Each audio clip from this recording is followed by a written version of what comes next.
Hello everyone, welcome to Garg's academy.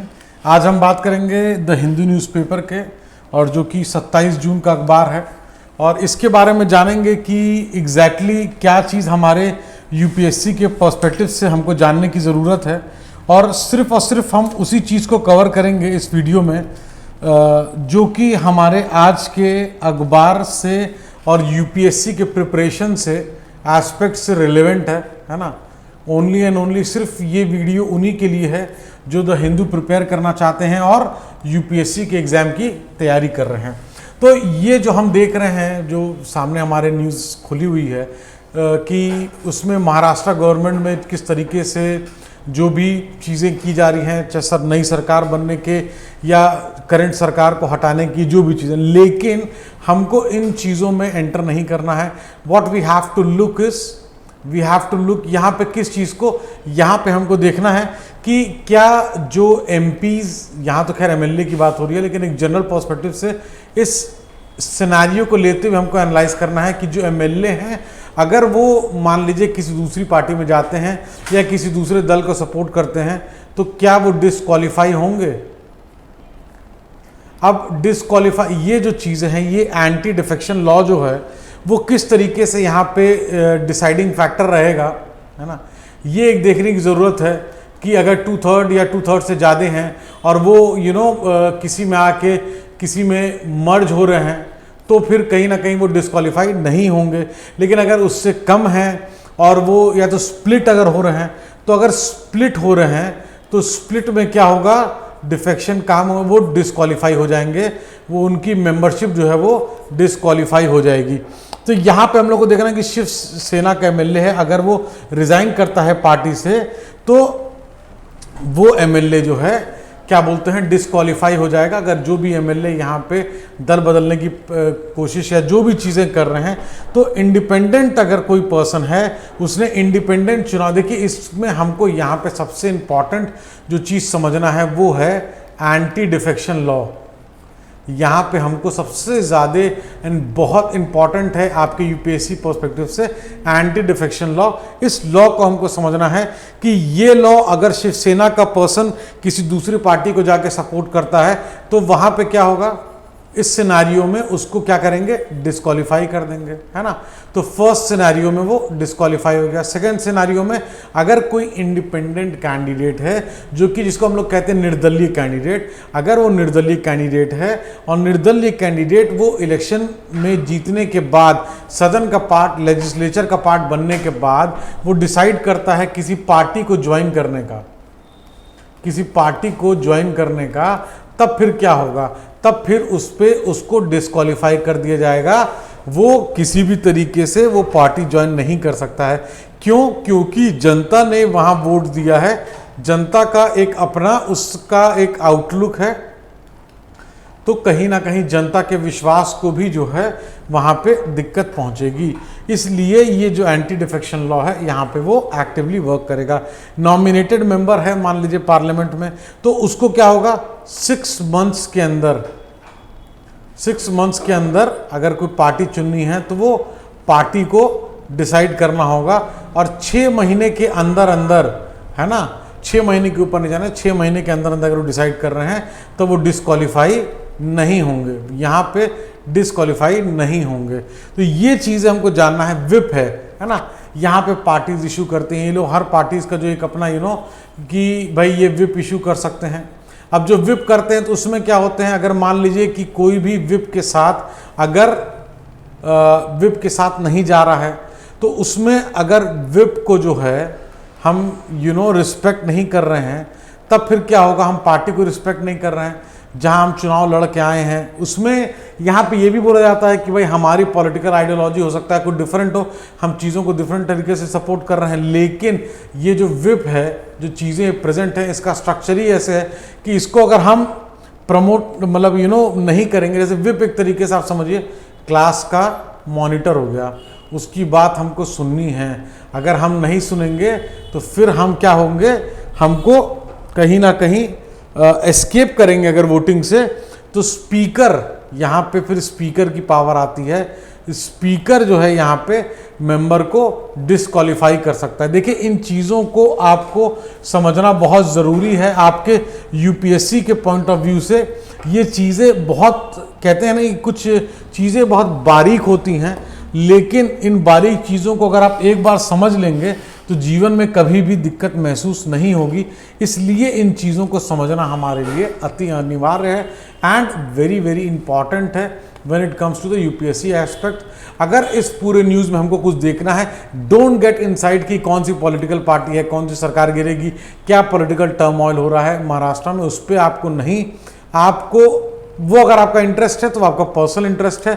UPSC के aspect से यहाँ पे आपको एंटी डिफेक्शन लॉ को जो है देखना है, शेड्यूल 10 को समझना है कि किस तरीके से वो मेंबर को रिस्पेक्ट करना होता है जब विप इशू होता है, स्पीकर किस तरीके से वो आता है, किस तरीके से एंटी डिफेक्शन लॉ जो है वर्क करता है, और स्प्लिट अगर हो रहा है पॉलिटिकल पार्टी में तो वहाँ पे क्या होता है, वहाँ डिसक्वालीफाइड हो जाते हैं, है ना, वहाँ पे डिसक्वालीफाइड हो जाएंगे।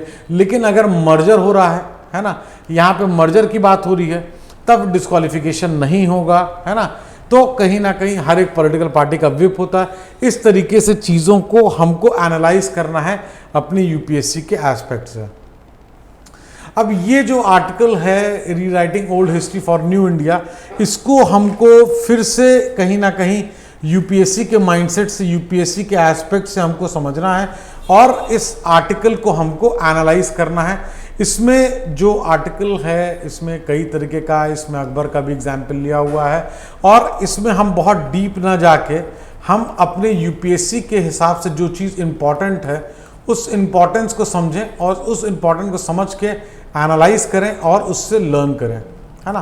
तो यहाँ पे क्या है, जैसे कि यहाँ बेसिकली इन शॉर्ट ये मेंशन हो रहा है कि जैसे चोला है, चालुक्य है या जो चालुका या पांड्या या तमाम अलग अलग जो डायनेस्टीज़ हैं जो कि बहुत समय और बहुत ओल्ड रही हैं, है ना, एक बहुत इंपॉर्टेंट पार्ट इन्होंने प्ले किया है ना, किस चीज़ में, जो डाइवर्सिटी को अगर बात करें, जो यहाँ पे भी बात हो रही है, उस डाइवर्सिटी को लेके प्रोटेक्ट करना, जो कल्चरल डाइवर्सिटी है, जैसे यहाँ पे एग्जांपल हो रहा है अकबर के रिजीम में जो कल्चरल डाइवर्सिटी है उसके बारे में बात हो रही है।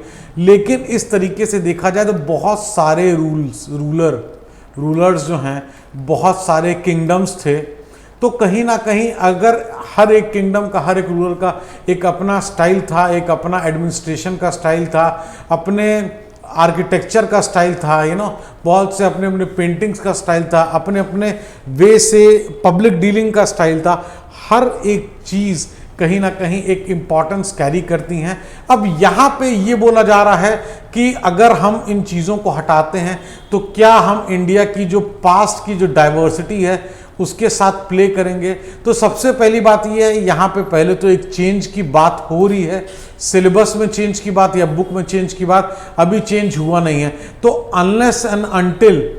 अनलेस अनटिल एक चेंज होता है, ये बोल पाना बहुत मुश्किल है कि किस एस्पेक्ट में चेंज हो रहा है, इंक्लूसिव चेंज हो रहा है कि नहीं। तो अगर इंक्लूसिव चेंज हो रहा है तब फिर डेफिनेटली कोई बात नहीं है। और इसी चीज़ को यहाँ पे आर्टिकल में अलग तरीके से भी ये अपने एनालाइज कर रहे हैं। और अगर कोई इंक्लूसिव चेंज है तो वो डेफिनेटली कहीं ना कहीं सारी चीज़ों को लेके है और ये गवर्नमेंट का कहीं ना कहीं राइट होता है। गवर्नमेंट अपने हिसाब से प्ले करती है कि वो क्या चाहती है सिलेबस में इंक्लूड करना और क्या चाहती है एक्सक्लूड करना। तो किसी भी पॉइंट पे आने से पहले, किसी भी आलोचना से पहले, चेंज होने तक हमको किसी भी पॉइंट पे आने के लिए वेट करना है। हमारे यूपीएससी से एस्पेक्ट से ये है कि यहाँ पे कोई भी बहुत सारी डायनेस्टीज, बहुत सारे किंगडम्स हैं जो कि चाहे हमारे उड़ीसा में हो, चाहे हमारे सेंट्रल इंडिया में हो, चाहे हमारे साउथ इंडिया में हो, जो कि अपना अपना पार्ट प्ले करे और बहुत इम्पॉर्टेंट है हमारे हिस्ट्री के पॉइंट ऑफ व्यू से। और देखिए, हर एक हिस्टोरियन जब कहीं ना कहीं चीज़ों को रीराइट करता है ना, चीज़ों को रीराइट करता है तो उसका कहीं ना कहीं एक पर्सनल से हमेशा जो है रिफ्लेक्ट करेगा, उसका पर्सनल से हमेशा रिफ्लेक्ट करेगा। इस बात को हमको एक्सेप्ट करना है। Government is free to decide कि गवर्नमेंट क्या चाहती है, किस तरीके से चाहती है, लेकिन कितना चेंज वायबल है, कितना चेंज नहीं वायबल है, अनलेस एंड अनटिल कोई चेंज हो हम किसी भी चीज़ पे, कोई भी चीज़ पे कमेंट नहीं कर सकते हैं। और इसी तरीके से हमको इस आर्टिकल में यूपीएससी रिलेटेड चीज़ों को एस्पेक्ट करना है। हमको यहाँ पे किसी की भी आलोचना करना स्टार्ट नहीं कर देना है अननेसेसरली। अब बात करें making sense of new Delhi Taliban री अप्रोचमेंट। देखिए, अगर हम ये जो एनालिसिस करना है, अगेन मैं बार बार कहता हूँ यूपीएससी के हिसाब से, यूपीएससी एग्जाम के हिसाब से, क्योंकि हम कभी कभी भाव में बह जाते हैं और हम चीज़ों को भूल जाते हैं कि एग्जैक्टली हमने क्यों स्टार्ट किया था और किस तरफ हमको जाना है। तो सबसे पहले इस आर्टिकल के हिसाब से हम बात करें, इंडिया का जो स्टैंड था, है ना, एज मतलब बाय इंडिया, जो इंडिया का जो स्टैंड था, कहीं ना कहीं जो अफ़गानिस्तान के लिए, जैसे ही ये तालिबान का हुआ कि तालिबान जो है अफ़गानिस्तान में एंटर करके इस तरीके से जो है अपनी गवर्नमेंट जो है चलाएगा, तो इंडिया ने तुरंत क्या किया था, इंडिया ने तुरंत बैन कर दिया था कोई भी ट्रैवल, है ना, कोई भी वीज़ा, कोई भी चीज़, एकदम तुरंत जो है चीज़ों को स्टॉप कर दिया गया था। ये इंडिया का स्टैंड था, इमीडिएट स्टैंड जो था, है ना, ये इमीडिएट स्टैंड था। लेकिन जैसे क्या होता है, बहुत सी चीज़ कंट्री को स्ट्रैटेजिकली देखनी पड़ती है ना। कोई भी कंट्री है उसको चीज़ों को स्ट्रैटेजिकली चीज़ों को मैनेज करना है। तो इंडिया का नो डाउट फर्स्ट स्टैंड ऐसे ही था, लेकिन कहीं ना कहीं अफगानिस्तान में एक तो इंडिया का ह्यूज इन्वेस्टमेंट, है ना, इंडिया का ह्यूज इन्वेस्टमेंट प्लस जो सेंट्रल एशिया में जो स्ट्रैटेजिक इम्पॉर्टेंस है, उस स्ट्रैटेजिक इम्पॉर्टेंस के लिए इंडिया और अफगानिस्तान का एक कॉमन प्लेटफॉर्म पे होना, या यूँ कहें कि एक एक रिलेशन, कॉमन प्लेटफॉर्म तो नहीं लेकिन एक रिलेशन जो है मेंटेन करना बहुत अनिवार्य है। Because investment point of view से, स्ट्रैटेजिक पॉइंट ऑफ व्यू से, plus security point of view से, क्योंकि अफगानिस्तान में तालिबान की गवर्नमेंट को डेफिनेटली पाकिस्तान का सपोर्ट है। अब अगर पाकिस्तान का सपोर्ट है तो चाइना का सपोर्ट है, और चाइना और पाकिस्तान और अफगानिस्तान अगर एक हैं तो फिर सेंट्रल एशिया में जो हमारी स्ट्रैटेजिक जो इम्पॉर्टेंस है उसको हमको किसी तरीके से बैलेंस करना है, हमारे अप्रोच को हमको बैलेंस करना है। देखिए, किसी भी स्टैंड को, इमीडिएट स्टैंड को लिया गया जब अलग अलग कंट्रीज इसको रिकग्नाइज भी करने लगी तालिबान की गवर्नमेंट में, तब भी इंडिया कहीं ना कहीं चीज़ों में सोच रहा था। यूएनएससी में जो स्कूल ओपनिंग के लिए जो वोटिंग हुई थी उसमें भी इंडिया ने एब्सटेन किया, और कहीं ना कहीं इंडिया का ये जो, जैसे अभी जो एक डेलीगेशन जो काबुल के लिए गया था, यहाँ पे ये दिखाता है कि हमको अपनी प्रेजेंस, हमको अपनी इन्वेस्टमेंट, हमको अपने टॉक्स को फिनिश नहीं करना है। देखिए, किसी भी टॉक को अगर स्टॉप कर दें तो फिर डेफिनेटली चीज़ें भी स्टॉप कर जाएंगी। हमको स्टॉप नहीं करना है, एक बैलेंस अप्रोच के साथ। देखिए, इंटरनेशनल रिलेशंस में balance is very very crucial, है ना, balance is very very crucial. इस चीज़ को इंडिया बहुत अच्छे से जानता है, समझता है। तो जो यहाँ पे राइटर जो हैं इसके, इस आर्टिकल के, हमको बहुत डीप इनके नहीं जाना है। हमको ये देखना है कि ये हमारे इंडिया के पर्सपेक्टिव से किस तरीके से, हमारे यूपीएससी के पर्सपेक्टिव से किस तरीके से इस चीज़ को हमको एनालाइज करना है कि पहले हम चीज़ों को बैन करने पे थे, अब अपना हम डेलीगेशन कर रहे हैं, हम अपनी टॉक्स कर रहे हैं, हम अपनी चीज़ों को मेंटेन कर रहे हैं, क्योंकि एक कंट्री के लिए ये चीज़ आवश्यकता होती है। इसलिए ये इंटरैक्शन नेसेसरी है। इंडिया को एक ट्रस्ट फैक्टर जो है, इंडिया को एक ट्रस्ट फैक्टर अफगानिस्तान के साथ हमेशा मेंटेन करना है, क्योंकि हमारे सिक्योरिटी कंसर्न से भी ये एक बहुत इम्पॉर्टेंट एस्पेक्ट है। ये एक इंटरनेशनल रिलेशंस के लिए एक बहुत इम्पॉर्टेंट आर्टिकल है जिसको आपको बहुत अच्छे से देखना है। अब अगर हम बात करें, इसको हमने ऑलरेडी जो है कवर किया था, जो यूएस का 1973 का जजमेंट था कि अबॉर्शन के लेके कि भाई अबॉर्शन कर सकते हैं, लेकिन यहाँ पे अब जो चीज़ें आई हैं वो एक तरीके से वहाँ के जजमेंट को ओवरटर्न कर रहे हैं, है ना। तो ओवरटर्न करने का जजमेंट का यहाँ पे क्या है, ban through out the country नहीं है। यहाँ पे स्टेट्स, कुछ स्टेट में सम स्टेट्स में बैन है और सम स्टेट्स में अलाउड है। अब यहां पे क्या एक स्टेट ऑफ क्योस आ जाएगा, क्योंकि मान लीजिए जहां पे बैन है वहां से अगर किसी को अबॉर्शन कराना है तो फिर वो ट्रैवल करेगा या कहीं ना कहीं कोई इल्लीगल तरीके से अपने ऊपर कोई चीज़ अगर प्रतिक्रिया करता है तो उससे हेल्थ की जो उसकी जो पोजीशन है वो उस महिला की पोजीशन जो है कहीं ना कहीं डिक्रीज करेंगी। और अगर इस तरीके से कहते हैं ना, एक इल्लीगल प्रैक्टिस को भी इनकरेजमेंट मिलेगा कि किस तरीके से इल्लीगल प्रैक्टिस से हम जिस स्टेट में बैन नहीं है, जिस स्टेट में बैन नहीं है, जिस स्टेट में अलाउड है वहाँ ट्रैवल करें। तो उस स्टेट में, प्रेगनेंसी के स्टेट में ट्रैवल करना और ट्रैवल करके वहाँ तक पहुँचना, वो भी एक हेल्थ के ऊपर एक बहुत बड़ा क्वेश्चन है। प्लस जहाँ पे बैन है वहाँ पे जो वुमेन्स का राइट है ना, जो वुमेन्स का राइट है वो किस तरीके की, यूएस हमेशा से वुमेन्स को राइट के ऊपर जो है बोलता रहा है, तो यहाँ पे वुमेन्स का राइट हैम्पर होते दिख रहा है। कहीं ना कहीं एक बहुत बड़ा टास्क है उन स्टेट्स में जहाँ पे वुमेन्स को राइट नहीं दिया जा रहा है चूज़ करने का कि वो अपनी प्रेगनेंसी को कंटिन्यू करना चाहती हैं या नहीं करना चाहती हैं। ये इसको हमने पहले भी कवर किया था, हमने इसको इंडिया के एमटीपी एक्ट से कनेक्ट करके, मैं फिर से इसको रिपीट नहीं करूंगा।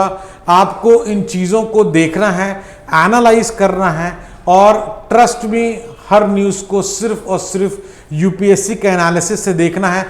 जिस भी न्यूज़ में लोग कहते हैं ना कि नोट्स कैसे बनाएं, तो सबसे आसान जरिया है, सबसे आसान तरीका है टू डिसाइड ऑन, जब आप पढ़ें आपको जो चीज़ लगे कि जिस भी चीज़ को हमको फ्यूचर में रिवाइज करना है तो फिर उस चीज़ का नोट्स बनाएं। जो चीज़ आपको अच्छी लगे, इंपॉर्टेंट लगे, अपने एग्ज़ाम के पर्सपेक्टिव से उसका नोट्स बनाएं। उसका यही एक तरीका है सोचने का और समझने का कि किस चीज़ का हमको नोट्स बनाना है, किस चीज़ का नहीं।